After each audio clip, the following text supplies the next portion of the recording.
welcome to Parent University. This will be a series of videos and webinars that we want our parents to be able to use as resources as they navigate our educational experience here in Reynoldsburg City Schools. We're aiming to do a video every month, and videos will be pre-recorded. Webinars will have special guests, and we'll have some recordings done for parents who can watch during their free time.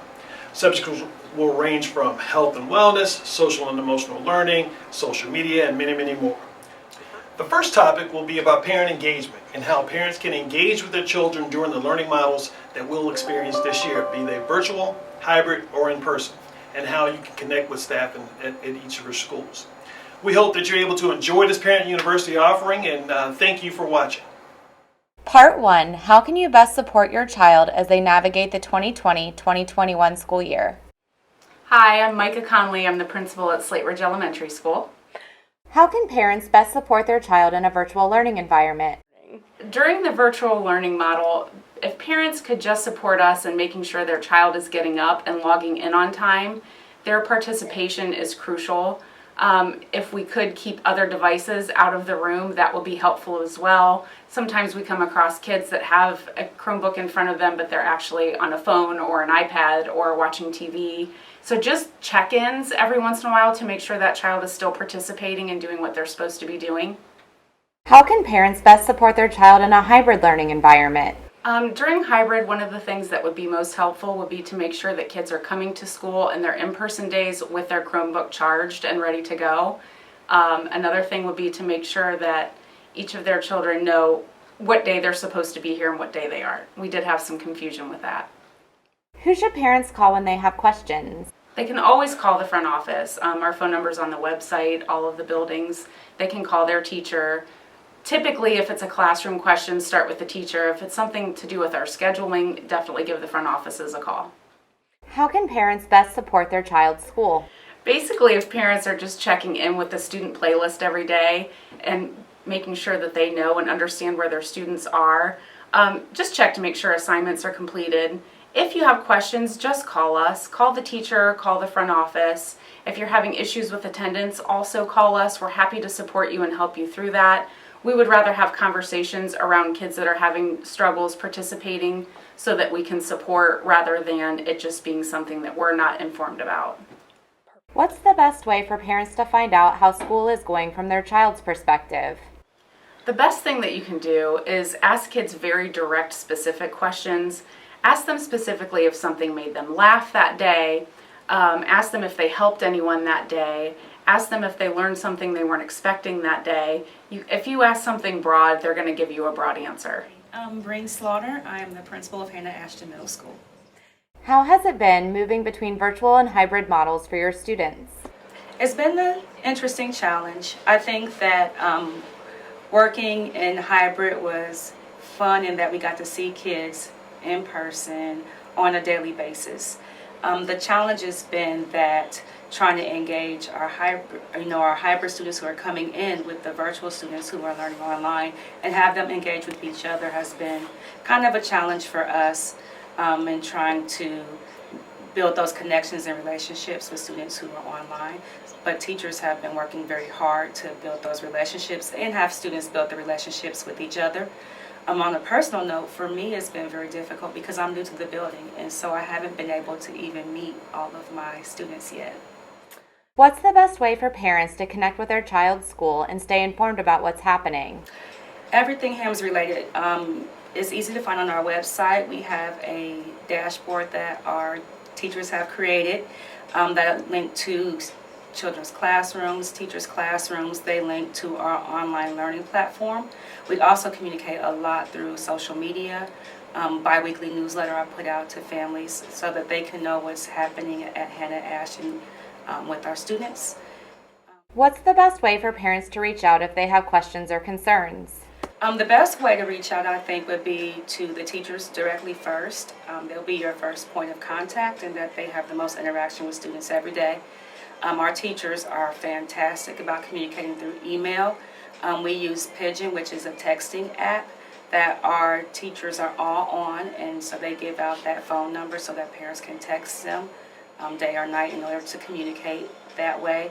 And then lastly, if they do call into the school because they're not getting a response, then we at the school can reach out to teachers and kind of prompt a response from teachers. That's the best way. After that, I would connect with our social worker, Ms. Pittman, our student resource support specialist, Ms. Robertson, and I'm always available for a phone call or for an email or a Zoom or Google Meets meeting. What is the role of the mentor during virtual and hybrid instruction? That is a brand new program that we're starting this year to kind of support our students who are having trouble engaging in the virtual environment. We sit down and we take a look at a number of factors, including student engagement, attendance, work completion, and also teacher recommendation. And we select students who would be a great participant in the mentoring program, and then we partner them with one of HAMS's 3 building mentors, and we're kicking off that program here in just a few days. What can parents expect if their child has been assigned a mentor? I think the first thing that they'll expect is like a point of contact. Sometimes, especially now in this unprecedented time, it's difficult to just find one person to connect with because teachers have so many students. This is a much smaller group of students who will be able to connect in a positive way with one adult in the building and build that relationship. And then they get supports like extra help if they need it, contacts to tutoring, connections with outside supports if there's a need for a mental health professional or a social health professional, constant communication between families and the building mentor, and then the mentor also contacts and connects with teachers to keep that line of communication open between the student, families, and teachers. What are some good ways for students to engage with their peers and school staff during virtual instruction? Absolutely. One of the first ways for students who are virtual to engage with each other is to log into class. Report to class on time, turn on your cameras if you can, speak out. A lot of times teachers will have opportunities for students to work together in groups via chat or via small breakout rooms. That's a primary way for students to stay connected. We have some PBIS things going on here, so connecting that way through incentives will allow students to help feel connected. Here at HAMS, we have a Math Olympia team where students are a part of, and also our social worker has put together an 8th grade leadership group. So those are just some other opportunities for students to join in and connect with each other during the school day and sometimes outside the school day. How can parents best support their child's school experience? A few things that parents can do to help support their students, and this is whether there are virtual learning when we return to hybrid or if eventually we return to in-person learning. Some things that parents can certainly do to help is set a schedule for your student. Be sure that they have a consistent bedtime, waking up time, a consistent time for completing homework assignments, setting a designated space in your home for students to be able to have a safe space and a quiet space to work and log on and interact with their peers. And then just being in constant communication with the teachers via email or on Pigeon, like I mentioned, phone calls, just to be up to date with what's going on in the classroom. And finally, just familiarizing yourself with the online learning platforms that we have. We are currently having PowerSchool to check attendance and grades, but in addition, students here are using our Echo platform, which is our 5th and 6th grade learning platform, Google Classrooms, and then students are also logging on virtually through Google Meets and Zoom. Here are some words of encouragement for the second semester from Ms. Slaughter. Absolutely. For our teachers, for our families, our students all alike, this is all new and different for us. We are all trying to do our best to navigate this unprecedented time in education. And so just doing the best you can, staying in constant communication, and just knowing that you don't have to feel lost out there. There are people in the school buildings and the districts and even connections with our school community partners that can help you if you need it. We just need you to reach out, give us a phone call, send us an email. We'll get you connected with whomever or whatever you need to help you be successful. Hi, I am Scott Bennett, and I'm the principal of the East STEM Academy. How can parents stay engaged and keep their child connected and engaged during virtual learning? So during virtual learning, there's a few suggestions that I would make for parents as they are working with their students and trying to keep them on task. The first one is to have a good routine. So I think that's one of the most important things that we have really seen our students fall out of right now. When they're not coming to school every day and we're not able to see them in the classroom, they don't get into those routines. And if they don't have a routine, they don't tend to be real successful. So I would really encourage parents to work with their student and develop a routine that they're going to follow every day. I would also say it's really important that you're checking PowerSchool and communicating with teachers. Our teachers are doing their best right now to keep those PowerSchool grades up to date. I know that at least weekly they're in there and updating those grades. If you're checking those, that's a great way to stay on top of that. And then email the teachers. The teachers love to hear from the parents. They will always be in communication with you and be able to tell you how your student's doing, where they can improve at, what they can do differently. How can parents stay engaged and keep their child connected and engaged during hybrid learning? So another thing that I would really encourage parents to do is to make sure that there are opportunities throughout the day for your student to be moving. Get them up and moving around. I think one of the things that's been really, really difficult for all of us while we've been in quarantine is just the constant sitting, staring at a screen. That's not healthy for any of us. It's not healthy for us physically, it's not healthy for us mentally. So as you're developing that routine with your student, make sure that part of that routine is different times for them to get outside. I know it's cold, bundle up, go take a walk, go take a look at some Christmas lights, but do something to get yourself up and moving. As a parent, don't be afraid to remove those distractions. I think especially at the high school level, I'm not sure what it looks like at the other levels, but we see a lot of our students they're logging in, but then they'll have a blank screen and they are not participating in class. I can only assume what they're out doing. I know what I would be out doing. I'd be sitting in front of my Xbox, I'd be sitting in front of my PlayStation, finding something else to do. As a parent, don't be afraid to take that controller with you to work. I know you can't be at home to watch them all day long, but take some of those distractions away. Remove some of those things that you know are going to get them off task. Don't be afraid to do that. When there is frustration, take a break.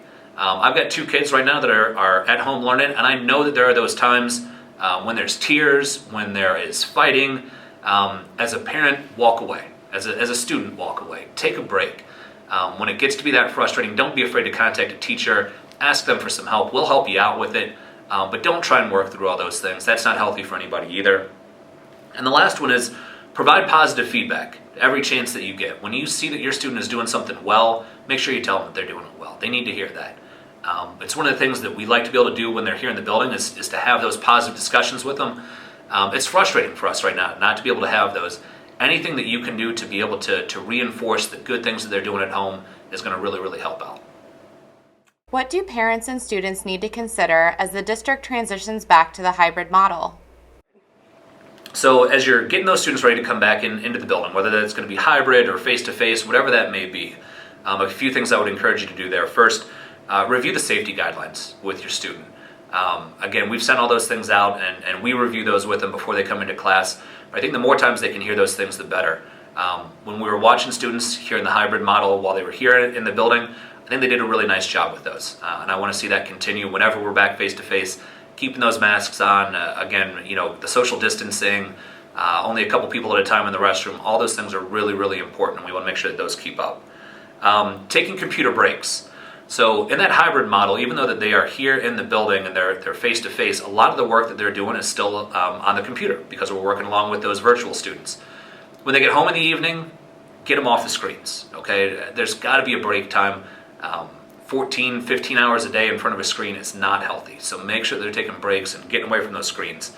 Again, I would encourage you to get them moving. Not a whole lot different than in that virtual model, but by the time they get home, there's been a lot of sitting throughout the day. They need an opportunity to do something different. Get them out, get them moving, get them outside, get them doing whatever you can get them doing. The other thing I would encourage is to find a virtual study buddy. One of the things that we have seen is that when students are leaving the hybrid model and they go home and they're working independently to try and get an assignment finished up or something like that, that can become real tedious. And I know that our students are losing a lot of those socialization aspects that they would normally get in school. Being able to get into a Zoom room with another student, a study buddy that they can work through homework assignments on, work through studying for a test with, that's invaluable. Any of those sort of opportunities for them to work with another kid and continue to be social, I think is really, really important. And again, figure out that routine. Your virtual routine is going to look different than your hybrid routine. So again, planning out what is that going to look like when they get home from school? What is going to be their homework time? When are we having dinner? When is it that I need you to get away from the screen and go do something different during the day? But get those routines set. Those are really, really important for our students. It's really, really important for us as adults to have those routines that we're able to stick to day in and day out. How can parents stay in the loop on communication coming from the school? Yeah, so parents, hopefully you are seeing the emails that come out from us. Those come out at a minimum once every 2 weeks. Obviously, anytime there's more information to send out, we send them out more frequently. So you're probably seeing a whole lot of those these days. Also, keep in mind to keep an eye out for what we're doing on social media. So right now, on Twitter and Facebook, we try and keep those up to date all the time. We have different video messages that are going out right now from teachers and from alumni. And I think those are really good for our students to see as well. So please be checking those out, sharing them with your kids. I think those are the two big ways that we're staying in contact with everybody. What's the best way for parents to contact their child's principal? The best way to get in touch with me is to send me an email. I am in and out of the office so much throughout the day. It is so much easier for me to check that email and get back to you. As a lot of you parents know, not only will I email you back, but I'll call you. I mean, a lot of times there's something that is just going to be too complicated to try and describe in an email, and I'll pick up the phone and call. We've done a few home visits throughout the year. Don't be surprised if your student is not logging in, if you see me show up at your door and knock. Again, we're going out of our way here to do everything that we can to try and get kids engaged and get them through this. We know it's not going to last forever, but from now until whenever this is over, we're going to do everything that we can to try and get everybody through this and be successful. What about seniors? Please, seniors, if you're watching this, go check your grades right now and log in. You're killing me. No, the vast majority of our students are doing a great job. They really are. We've got a group of seniors that we really, really need to get going here. I know that virtual learning is hard. It's tough, and nobody enjoys this. Your teachers don't enjoy this. I don't enjoy this. I know you don't enjoy this, but you're so close. You're down to 3-4 credits left, just a few classes you got to finish. For the love of God, log on, get on those classes. Your teachers are going to help you. We will bend over backwards to make sure that you pass and graduate. We just need you to be a part of it. Log on, do your part. We'll get you there. How can your child engage in after-school activities? Yeah, so the after-school activities, we're still running the same clubs that we normally run. So Leo Club is still going on. I know that we had to cancel the race there a couple weeks ago. The next big one that we're going to be working towards is going to be the Raider-thon here at the end of the year. So I know that they're still continuing to meet virtually and discuss those things. Robotics, we had to take a little pause on that. Global Scholars is still continuing to meet. They're still doing everything they would normally do. They're just doing that virtually right now. Words of wisdom from Mr. Bennett. Just stay positive. I think that's really the key right now. I think everybody feels depressed and feels down with what's going on, and I get it. There's plenty of reasons to feel that way. Try and focus on what some of those positives are. For me, I know that because so many things have been canceled, I get to spend a whole lot more time with my family, and I'm really enjoying that, and I try and focus on that and find those things that make you happy. I know it's tough right now, but there are things that you are doing that make you happy. Stay focused on those things and try and keep a good attitude about what you're doing. School stinks right now. I get it, man. I totally get it. But we got to keep going, and we got to make sure that you're earning those credits. We got to make sure that you're progressing towards graduation. We will help. Whatever we can do to help, man, reach out. We are here to help you out. We want to see everybody be successful. Part 2. What's the best way for parents to ask for support when they or their child needs it? Hello, Raider families. My name is David Schottner, and I am the principal here at French Run Elementary School. What is your ideal parent-principal relationship? My ideal parent-principal relationship is open and honest, ongoing, two-way communication. So what I cannot stress enough is for parents, guardians, family members, as soon as they need help, they have a question, they have an idea, please reach out to the school. We want to hear from you. We need to hear from you to have a successful partnership. So that looks different based on your relationships. Oftentimes I first direct parents to the classroom teacher to ask questions about what's directly going on in the classroom. I have an open door policy, as I would imagine most of our principals do. So if you have an idea or a comment, we definitely want to hear from you. So specifically, you can call us on the phone, you can send an email. I know in elementary land, we are a big user of ClassDojo, so that's classdojo.com, to communicate as well. So I'm a firm believer in communicating with people the way they want to be communicated with. So I don't have a preference. If you're an emailer, you can email me. If you're a phone talker, you can talk on the phone and you can call us on the phone. If you like to do everything virtually, you can do it that way. So whatever your preference is, that's how we want you to contact us. Who at the school can support students and families when they need help? Here at the elementary level in Reynoldsburg City Schools, we have a lot of supports built in. Our first go-tos are usually our secretaries and office assistants who we rely on, and they make us run, and they're amazing and awesome. Literally, if you have any question or need to know any information about what's going on at school, they know the answer to 99.99% of the questions. They're amazing. So they're your first go-to. If you have any health questions about when your child gets medication or things like that, you would want to contact our school nurse or health paraprofessionals. If you have questions about attendance, you would contact either our secretaries or our school social workers. If you have social emotional concerns, I like to say you can contact anyone here, because we educate the whole child, not just the academic brain, but also the social emotional wellness. So specifically for social emotional concerns, you can always contact the principal or assistant principal, or our social worker or school counselor, or the classroom teacher. So really it depends on what you need, but I would say our first go-tos are either the classroom teacher or the office. But again, the principals and assistant principals are here to help with everything and anything as well. How do you engage with your students? So we like to engage with our students frequently, every day, as much as possible. So in our current virtual world, I do that by popping into classrooms, either to waving in the classroom where the teacher's teaching, or I can hop on the Google Meet in Google Classroom and greet students that way. So we like to see students when we are in school in the hybrid model. I like to physically be present in classrooms, as well as making the rounds during the lunch hour and the recess hour. I think it's so important that students know who their principal and assistant principal are, and that we're here for them and we care about them, and that we have positive relationships with each and every one of them. So students also have access to Class Dojo, which is a kind of a website or app. Teachers use it to track all the positive behaviors. I'm pretty sure most of our schools are like this, but I know here at French Run, we only give positive points and rewards on Class Dojo. We like to focus on the positive. So whatever our social emotional goals are, or our PBIS character pillar of the month, for example, right now it's inclusion. If we see students practicing those character pillars, we like to give them positive rewards. And then we have a Firebird flea market where they can cash in their rewards every month as well. So I also have students who like to reach out to me using email, especially those 3rd and 4th graders who use their school email. I definitely encourage that. It's never too early to learn positive, healthy communication habits, especially how to write an efficient and professional email. So those are just a few ways that we want to hear from students. Are there certain times of the year when it's especially important for parents to reach out? I think we like to hear from parents and families and guardians all the time. We expect we'll probably hear from people towards the end of a grading period when report cards come out. We definitely want to hear from everybody during parent-teacher conferences. We love when people attend those conferences.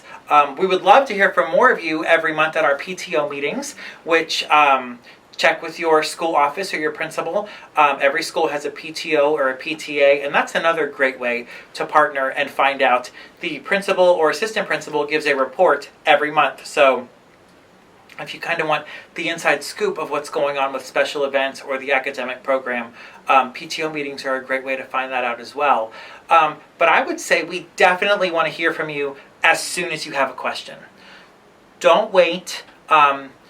Sometimes parents like to ask around and ask each other. That's awesome. Use your resources. But if you're not getting the answer you want, reach out to the school right away as soon as you have a question. How can parents support their child academically? We definitely love when parents get involved. We love when parents help with homework. I think the number one thing all parents can do, especially in the elementary age, is read to your kids every day. That includes fiction books, nonfiction books. Really, it's whatever your kid likes. If they are drawn towards graphic novels, that's fine. The important part is to foster that love of reading and reading together with your family. So if you ever have any questions about, well, what does it look like when I read to my kids? Or how can I help with these math facts? The first resource is the classroom teacher. But also keep an eye out for any special events, because I know at the elementary level we often have a curriculum night. We have an upcoming virtual math and literacy night.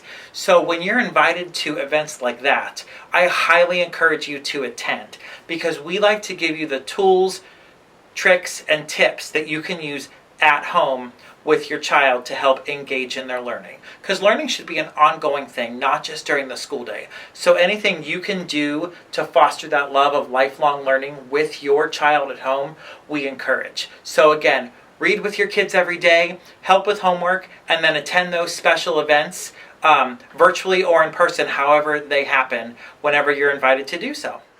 What should parents expect when they attend a curriculum night? They often look different, but the purpose is two main objectives. First, to involve the kids and give them fun ways to learn. And second is to give parents actual hands-on tips that they can use. And I know a lot of the things that we're striving for right now, since we are learning so much online, virtually, we're trying to provide opportunities that get the kids offline, away from the screen, interacting with their parents, guardians, and family members to make learning fun. So at our math and literacy night this week, we're going to be giving away free books and hundreds boards to use. We're going to give away various things to count with, to practice arrays, to model math problems. So really, when you attend a curriculum night, you're basically just getting tips as the adult with how we interact with kids with their learning, and then we're also involving the kids in learning in a fun way. That's what you should expect during a curriculum night.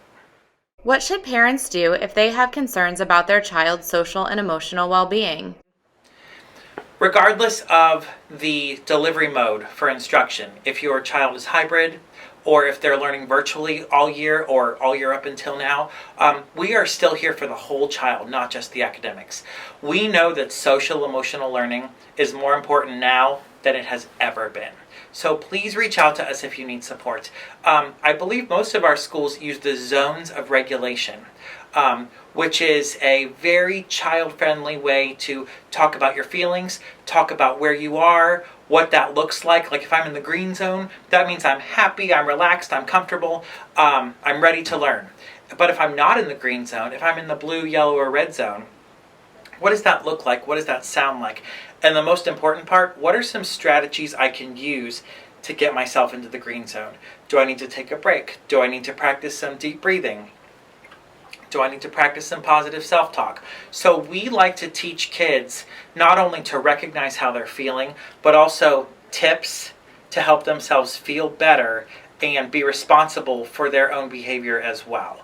So if you want any more resources about the zones of regulation, please reach out to your child's teacher or school counselor, social worker, or principal, because we are happy to get parents involved in the social emotional education as well. Part 3. How can parents find out how their child is doing behaviorally and academically? My name is Heather Casperson, and I am the social worker at Herbert Mills. What does a school social worker do? So I'm kind of an in-between person with admin and teachers, and I kind of coordinate with the students and parents. I help with social emotional learning. I connect parents to resources in the community, do small lessons with kids, and just offer a little extra support to staff and admin. What types of resources are currently available for students and families? We have a lot of assistance in partnerships with the community. Our Heart Food Pantry is a big one that we do, that we can connect families with them. Also, if families are falling on hard times and need clothing, food, just any kind of financial assistance or resources, I have a list of those that I'm able to connect families with and kind of pursue. Families can tell me what they're in need of, and I'll go out and try to figure out how I can best help them. Family, maybe a house fire, things like that. I connect them, with various organizations in the community that help those families. So that is one role I've been helping families with, especially this year. I know a lot of families are falling on the hard times with the challenging year we've all had. Are there other social workers in the district? Yeah, absolutely. And the great part is that all of us social workers, we meet periodically with each other. We have a good working relationship. So, the social workers are a good in-between person that can connect with the different buildings, where the teachers, they're focused on the academics, but we're going to help you with the other barriers that you're facing. What should parents do if they know their child is struggling? Yeah, so our portal page is a great starting point. From there, you can access the landing pages of all of our teachers, all of our staff members. And so if you have a question for a teacher, you can go to their landing page. They'll have their contact information, their connection to their Google Classroom. So if you're concerned about missing assignments, certain grades, or just contacting the teacher in general about what's going on with your student, that's a really great place to start. Also at the top with all the landing pages, you can connect with our principals or myself. If you have questions, you're confused, you don't know who to go to, I can connect you with those people, help you figure out what you're confused with, and how we can best assist you with any of your questions or concerns. If you have behavior concerns, you have maybe mental health concerns, your child's struggling when you're at home, I can give you a referral to counseling places within the community. There's a lot of good virtual counseling going on right now. We also have a great partnership with Nationwide Children's Hospital, and they're doing Zoom calls and counseling with kids right now as well. What types of behaviors could be red flags that a child is struggling? I guess a lot of the things we're seeing right now, I've heard from a lot of families, are anxiety, withdrawal, not really wanting to get on, avoiding their Zoom calls. I think that's been one of the big ones we've been seeing. And I know it's just difficult. A lot of our kids are not getting peer interaction. So we're actually starting social time I'm having with my kids, just a free time for the kids to log on and be able to see their peers, since they're not having that connection with them. And when they're with the teachers, you have to focus on academics, but I want to give them an opportunity to see each other and get that social interaction. But yeah, I would say the withdrawal from wanting to log on, tears, work refusal, some of those things you're going to start seeing. You might want to reach out.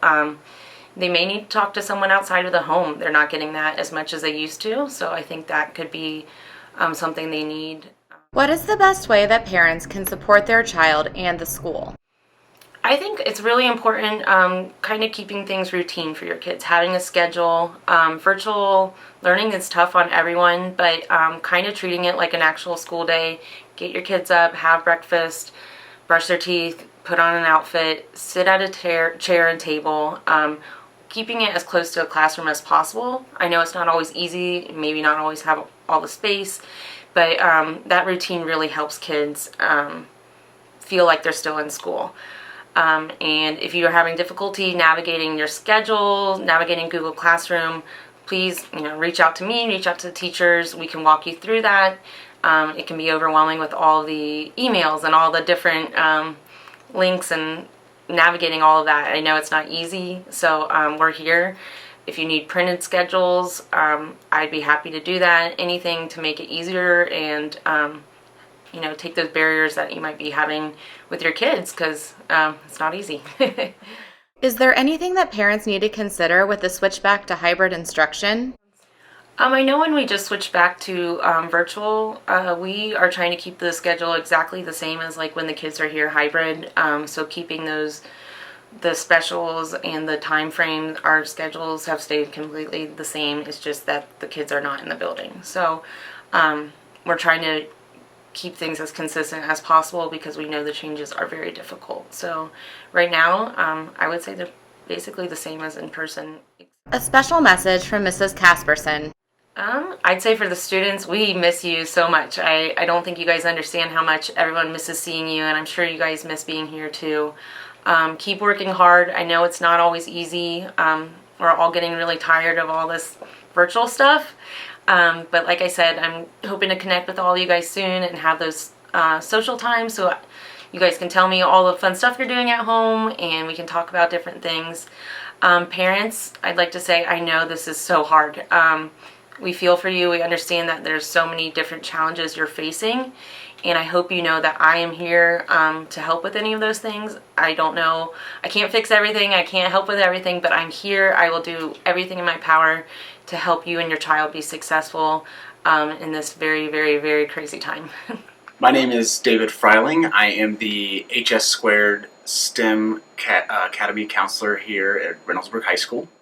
What does a school counselor do on a day-to-day basis? My primary role is to help students and parents with academic type things, college, those kinds of things. I don't do as much of the social emotional stuff that maybe you might find at other high schools, but any academic questions, credit questions, graduation questions, I help a lot with college testing, even some state testing stuff, and any questions about college or career guidance, that would be definitely my wheelhouse.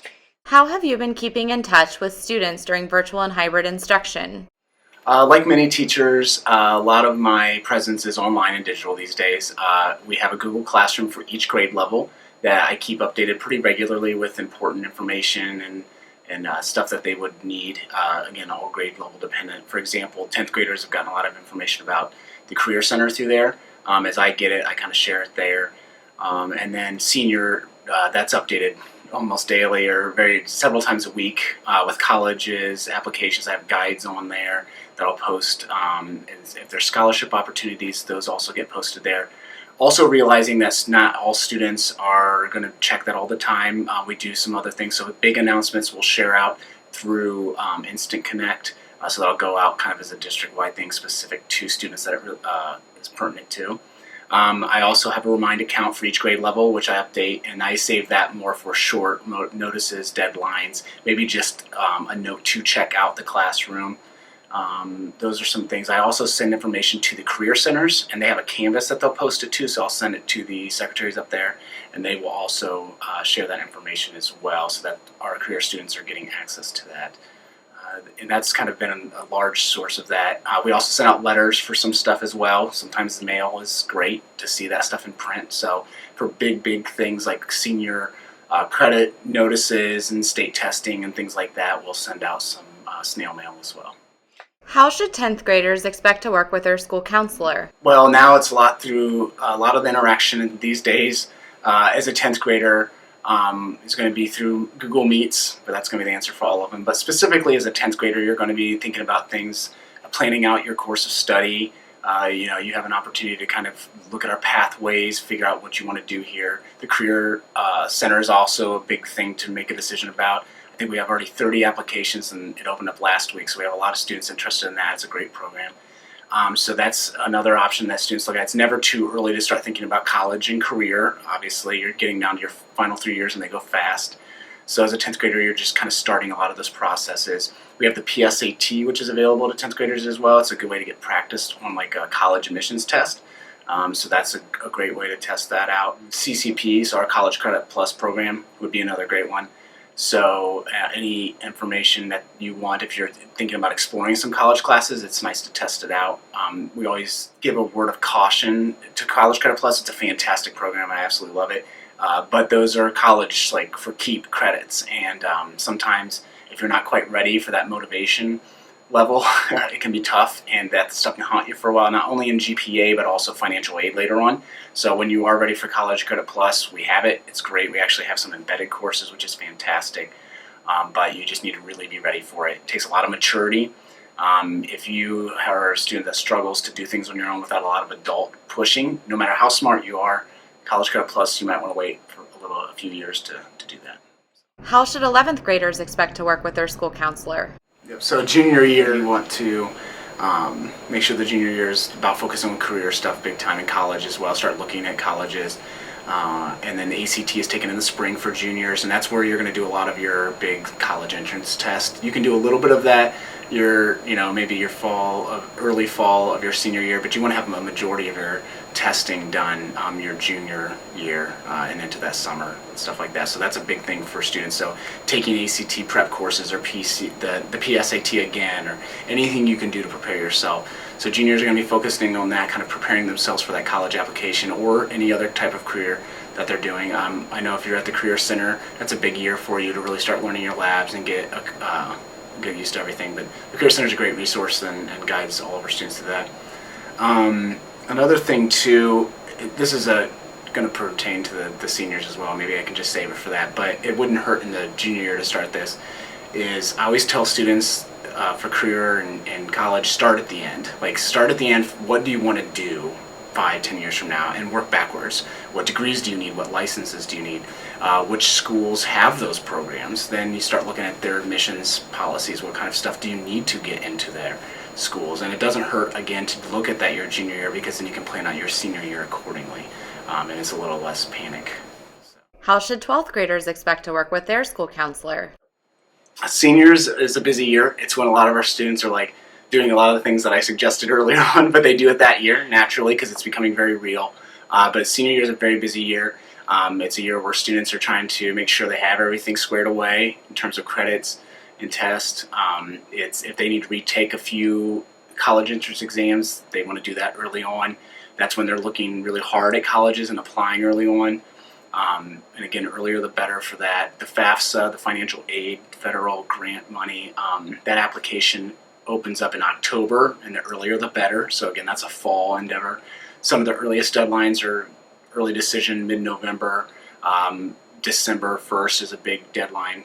So there's a lot of deadlines that come up in the fall. So having all of your college application stuff squared away is a good thing. We have all the resources to help you with that. I schedule meetings with students. I'll help students write essays and fill out applications. I submit transcripts for students. So senior year is a very, very, very busy year, and it goes by very fast. But it's an important year, obviously. So just I deal a lot with the seniors, and they work a lot with me. So. What's the best way for parents to find out how their child is doing academically? I would say the first place to start always, if you're concerned about grades or credits or anything academic, is PowerSchool. It's our official student information system. It's the best place to start. Everything will, if it needs to be adjusted, can be adjusted to a certain degree, but it's all official there and final at the end of the day. So I would say PowerSchool is the best place to go. If you have questions after that about maybe what you're seeing or some concerns, definitely reach out to me as the school counselor. During scheduling, now this is my first year, but during scheduling, I will do credit checks with students, so they're talking about their credits and everything as well. And it's important for parents to know this as well, but students also need to have a good awareness of the credits that they need and the graduation requirements. So that's something I kind of build into the scheduling process. Yeah, if you have questions beyond the credit checks or beyond PowerSchool, definitely just reach out to me. I try to make myself super accessible. School counselor is always a great resource for credits and anything academic, even if it's just a starting place. If you're concerned about a specific class, I would actually say the best first step is the teacher. Just always the teacher. Always reach out to them because they're going to know a lot more details to that class. But if you do have general questions about credit status, that's something I keep track of. PowerSchool helps me with that. So just reach out to me. What's the best way to contact your child's school counselor? Best way to reach me probably is email, actually. And it's great for two reasons. You have a record of the request, and I have a record of my response, and that's great. And so that going back and forth in email, it's also something that maybe I can get to in my time if I'm not available. Calling by phone is usually good for emergencies if you need to get hold of me quick, or if maybe you had a question that you feel like just isn't good for an email. So maybe there's some privacy concerns or something like that. That's the best time to call me, but otherwise email is a fantastic way to get a hold of me. I do respond to Remind and other things as well, but email is the best way. Great. What can parents do if they have a social or emotional concern with their high schooler?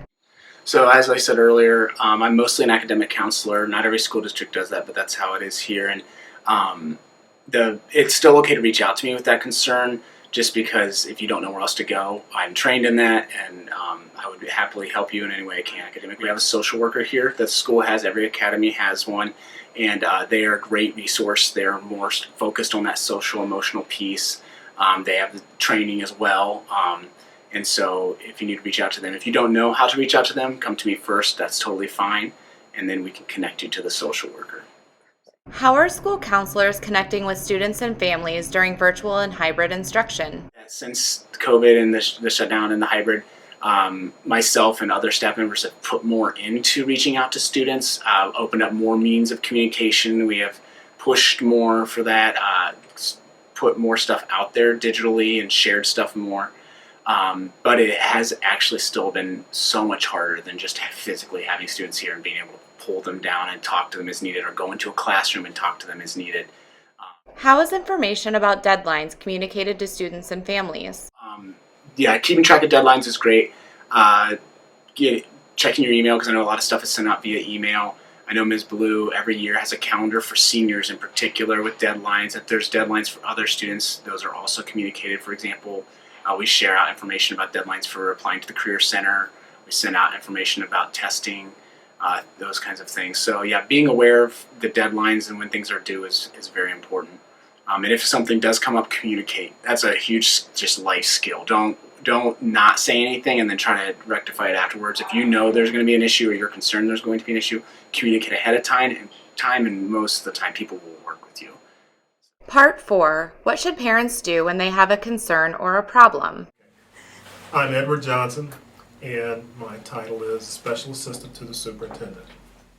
How does the superintendent's office support students and families?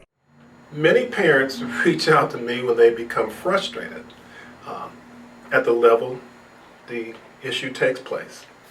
And so I'm a place that you can come and really talk and delineate all the issues, and we can come up with a list, if you will, and I can represent them in trying to find out some answers and working towards some type of resolve that would end up in being a consensus. If a parent has a concern, should they reach out to the school first? Absolutely.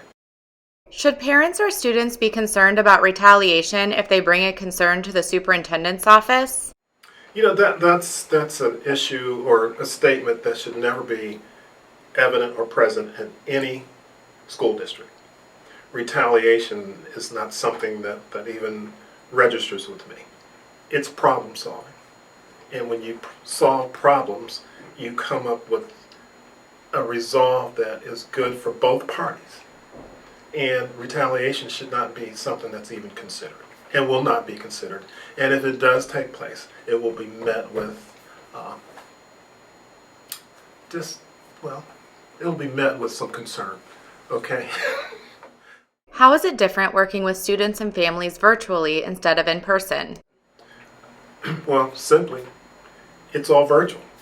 Things that you can do by going to a building, you go via a phone or an email. And it might take a little bit longer because times are just different, and collecting information is more difficult because these are trying times and everybody's in a new territory, okay? And there is no new normal. There's no normal at all right now. So you have to make things work. How long have you been in education? This is my 44th year. What's the best way for a parent to get in touch if they feel as though all other options have been exhausted at the building level and they need more support? 501-1038. Part 5, School Showcase, Taylor Road Elementary School. So my name is Jamie Johnson. I'm principal at Taylor Road Elementary, and I'm responsible for the learning and experience that all of our students here have here in our building. What's it like leading your building during virtual instruction and checking in on students who are learning virtually during hybrid instruction?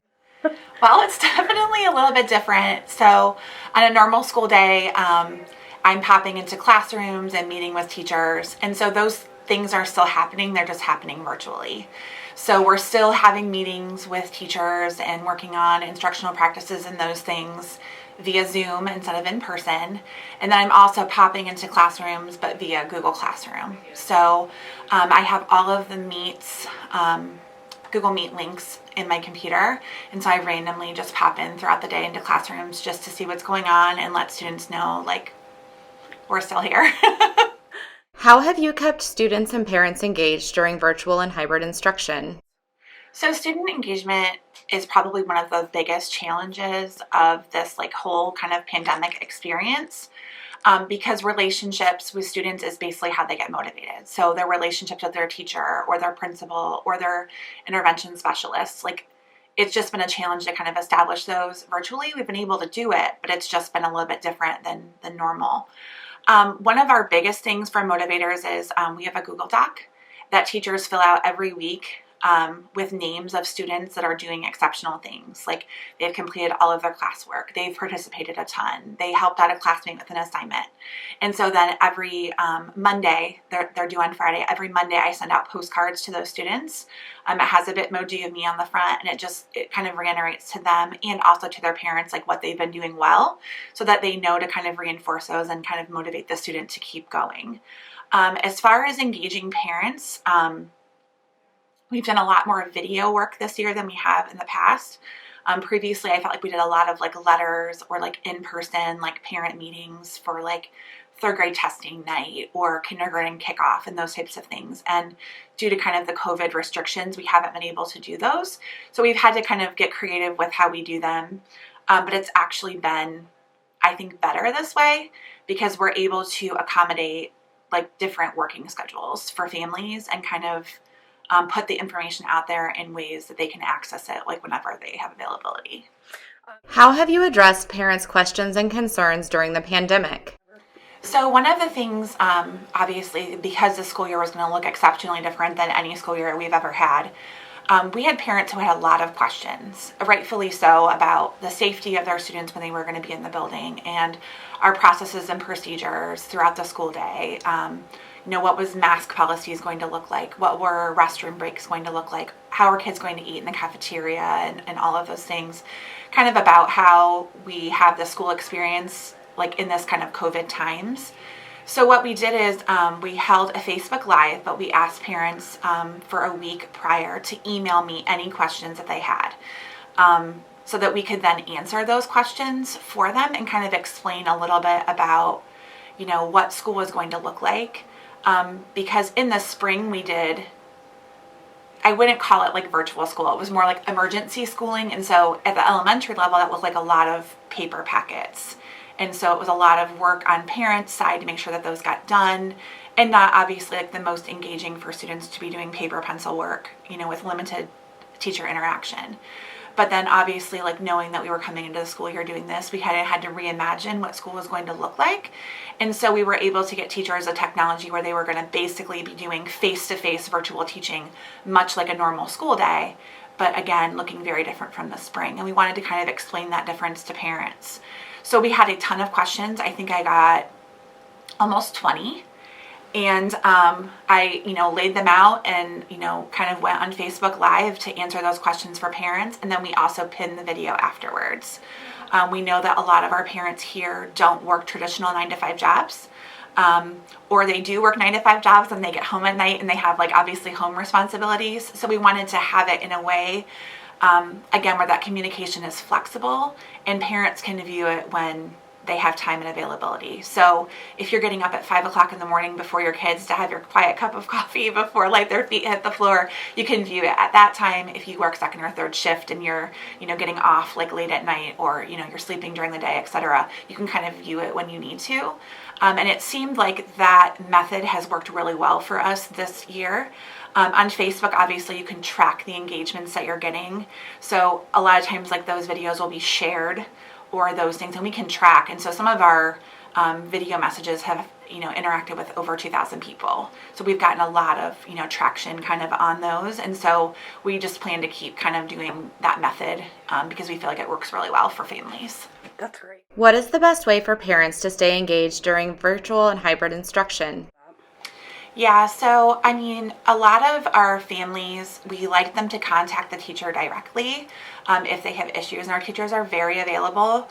Here at TRE, we have a 24-hour policy, so we ask teachers that they respond to any parent emails, phone calls, whatever, within 24 hours. So it's usually a pretty quick turnaround time.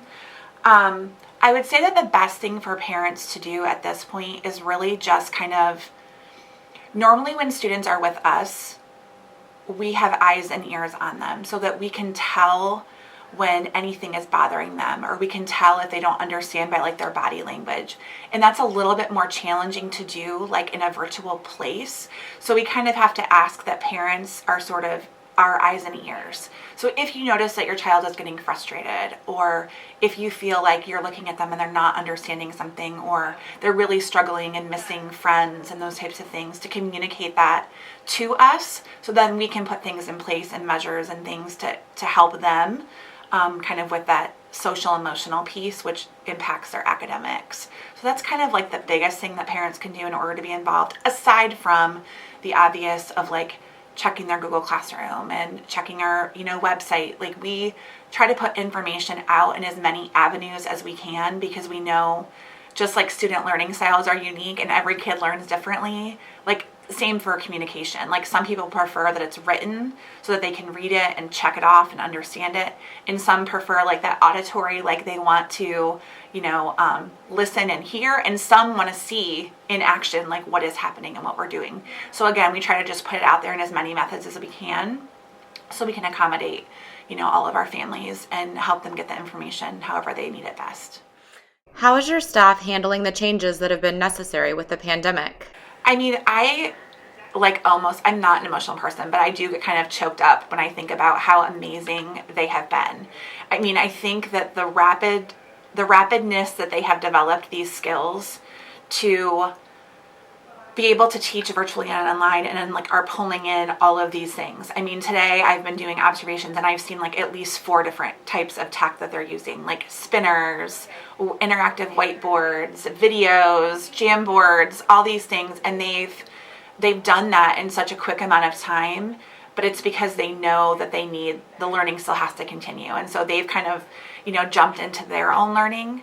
One of the things that I honestly have appreciated the most is the collaboration that has happened between teachers, and not just teachers in our building helping other teachers in our building, but we've had, we had a teacher train our staff, from French Run. We've held basically like symposiums via Zoom where teachers from other buildings have met with our teachers, and we've talked about and shared ideas between buildings. And one of the things that's actually really nice also is that this isn't just a Reynoldsburg issue or like an Ohio issue or even a United States issue. So there are Facebook groups that teachers are in that are global, where teachers from all over the world are sharing different ideas and different Bitmoji classrooms and different things. And a lot of our teachers are kind of diving into that and like getting even more support.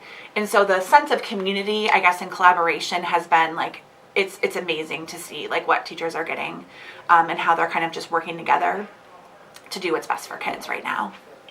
Words of encouragement from Ms. Johnson. I guess I would just say to parents, like, you're doing a good job. Like, this is very hard and it's super challenging. And I know that like as teachers and educators, sometimes we feel like, okay, we're not doing enough. But like parents, what we really just need for them is just for them to like love and support their kids. Like, that's what this is really all about. Like, they're having the hardest time because life is so different for them and they're missing that social piece of school and all of these things. And it's just difficult right now. And so I think for parents, like, it's okay if like you're emailing us at 3:00 in the morning. Like, don't expect a response, 15 minutes later. But like, if that's the time that you have in your day to like get involved, like get involved at that time. Like, don't be afraid to like use those avenues, and don't be afraid to reach out if you need clarification or, extra help, on your side of things too. The district has guidance counselors and, social workers available to help parents navigate parenting challenges right now too, because that looks very different. Without your kiddo coming, for 7 hours, to school every day, they're at home with you and you're kind of having to sort of fill that role a little bit that we usually take on. And so we're really truly partnering with parents in this and working together. Here we've been very fortunate. Our parents have been very supportive and have reached out to teachers and, sent them notes that say, hey, you're doing great. And so that encouragement goes a long way. So I guess I would just say to parents, like, back at you. Like, we appreciate all you're doing too. And we know that this is hard, but like that partnership is important so that kids know that we're on the same page and they can't game one against the other, and that we're really all just working together to make sure that, we're getting these little people who are in our care out and through this the best way we can. We truly hope that you found this video helpful and that you're able to engage with what we're trying to offer. In this video, principals and staff talked about different ways to engage with your children as well as with your schools. On the district level, Reynoldsburg City Schools has several communication tools that you can take advantage of. Ren.org, Facebook, Twitter, and Instagram. Our one-call system. Everything which sends out emails, phone, text messages, and you can always call central office at 614-501-1020. Thank you so much, and we really appreciate you watching.